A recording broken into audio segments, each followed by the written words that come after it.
بسم اللہ الرحمن الرحیم۔ آج کے اس درس کے اندر میں آپ کو قرآن مجید فرقان حمید سے ایک اور مہلک بیماری کا علاج بتانے لگا ہوں۔ اپنے چند منٹ نکال کر اس آڈیو کو ضرور سنیے گا، انشاءاللہ تعالی آپ کے لیے فائدہ مند ثابت ہوگی۔ اگر آپ اللہ کی ذات پر یقین رکھیں گے، اس آیات کو پڑھیں گے، انشاءاللہ تعالی اللہ آپ کو اس مہلک بیماری سے شفا عطا فرمائے گا۔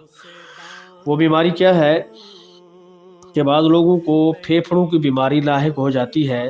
پھیپھڑے اس کے کمزور ہو جاتے ہیں، ان کے پھیپھڑوں میں پانی بھر آتا ہے، اور یہ پانی نہ پینے کی وجہ سے بھی ہو سکتا ہے۔ مزید اس کی معلومات ڈاکٹر جو ہے دے سکتے ہیں، جو ان کے ماہر ہیں، یا حکیم دے سکتے ہیں جو اس چیز میں مہارت رکھتے ہیں۔ تو میں آپ کو اس کا وظیفہ آپ کے کوشش گزار کروں گا۔ تو پانی بھر آتا ہے، تو جب پانی بھر آتا ہے تو اس پانی بھر آنے کی وجہ سے پھیپھڑوں کے اندر پیپ پڑ جاتی ہے۔ جب پیپ پڑتی ہے تو پھر وہ پھیپھڑے آپ کے مزید ڈیمیج ہوتے ہیں، تو وہ پھر کینسر کا شکار ہو جاتے ہیں، اور دیکھتے ہی دیکھتے بندہ اپنے خالق کے حقیقی سے جا ملتا ہے۔ تو ٹی بی بھی پھیپھڑوں کے لیے خطرناک ثابت ہوتی ہے۔ تو بہرحال ان جملہ صورتوں میں آپ انشاءاللہ تعالی یہ وظیفہ سن لیں اور اس کو یاد کر لیں۔ آپ پڑھیں گے تو اللہ رب العزت آپ کو اس بیماری سے شفا عطا فرمائے گا بصورت یقین کامل ہو۔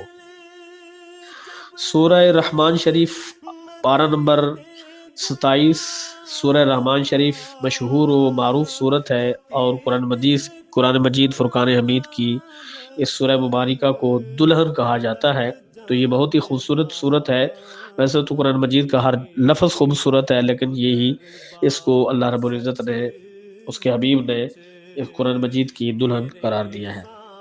تو سورہ رحمان کی جو شروع والی 19 آیات مقدسہ ہیں، 19 آیات مقدسہ ہیں، جو شخص اس مہلک بیماری کے اندر مبتلا ہے تو میری ان سے گزارش ہے کہ وہ اس سورہ مبارکہ کی پہلی 19 آیات مقدسہ کو 11 مرتبہ پڑھ کر اول درود شریف جو اس کو آتا ہے، آپ کو میسر ہے، آپ اس کو پڑھ کے تو پانی پر دم کر کے 41 دن اپنے مریض کو پلائیں، انشاءاللہ تعالی اللہ رب العزت آپ کو اس مہلک بیماری سے شفا عطا فرمائے گا۔ تو آیات میں آپ کو پڑھ کے سنا دیتا ہوں۔ اگر آپ خود نہیں پڑھ سکتے تو جو صحیح پڑھ لیتا ہے صحیح خواہ سے، آپ یہ آیات دم کرا کے پڑھا کر اس سے بھی آپ دم کروا سکتے ہیں۔ تو بسم اللہ الرحمن الرحیم۔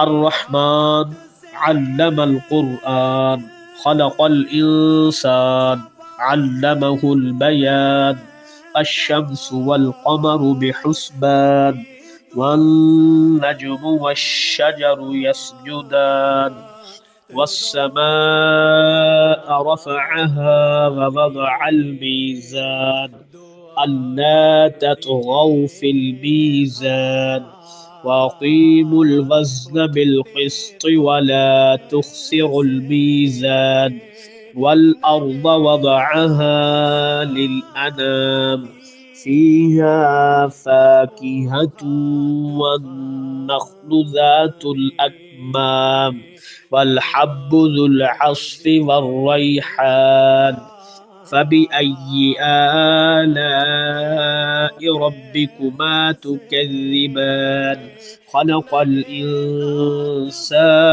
من صلصال كالفخار وخلق الجان من مارج من نار فبأي آلاء ربكما تكذبان رب المشرقين ورب المغربين فبأي آلاء ربكما تكذبان مرج البحرين يلتقيان ان آیات مقدسات کو آپ پڑھ کر دم کریں گے تو انشاءاللہ تعالی بفضلہ تعالی اللہ رب العزت آپ کے مریض کو آپ کو شفا عطا فرمائے گا۔ تو تفصیل سن لو